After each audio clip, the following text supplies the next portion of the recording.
तीन तिगाड़ा काम बिगाड़ा। तीन बहुओं के रवैये से सासू माँ बहुत परेशान थी। दरअसल बात ये थी कि तीनों बहुओं में किसी बात को लेकर अनबन हो गई थी। तब से ही तीनों एक दूसरे से मुंह फुलाए रहती थी। ना कोई सीधे मुंह किसी से बात करती, ना किसी का कहना मानती। पड़ोसी भी इस बात को जानते थे और जाने कैसे कैसे बातें भी करते। इसीलिए सासू माँ ने तीनों बहुओं को तुरंत अपने कमरे में बुलाया। मैं कई दिनों से देख रही हूँ, तुम तीनों अलग अलग सारे काम कर रही हो। ये सब नहीं चलेगा, तीनों को मिलकर ही काम करना पड़ेगा। सास की बात सुनकर एकदम से बड़ी बहू बोल उठती है। नहीं मम्मी जी, मैं इन दोनों के साथ कुछ नहीं कर सकती। मैं इस घर की बड़ी बहू हूँ, फिर भी ये मेरा कहना बिल्कुल भी नहीं मानती।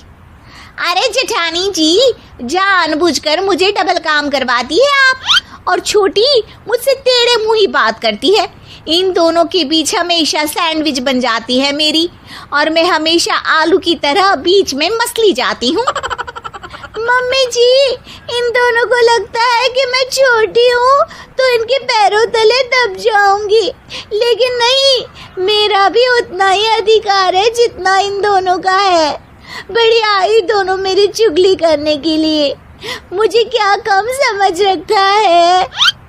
तीनों बहू एक दूसरे से बहस करने लगती है और सास दोबारा ये देखकर टेंशन में आ जाती है और सबसे कहती है, चुप हो जाओ, अब से तुम तीनों सारे काम एक साथ करोगी।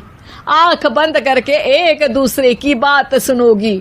तुम तीनों इस बात को गांठ बांध लो, वरना अगली छुट्टियों में तुम्हारा अपना मायके जाना कैंसिल। सास की बातें सुनकर डर के मारे तीनों हामी भर देती हैं। जी मम्मी जी, मैं समझ गई। हाँ मम्मी जी, जैसा आप कहें।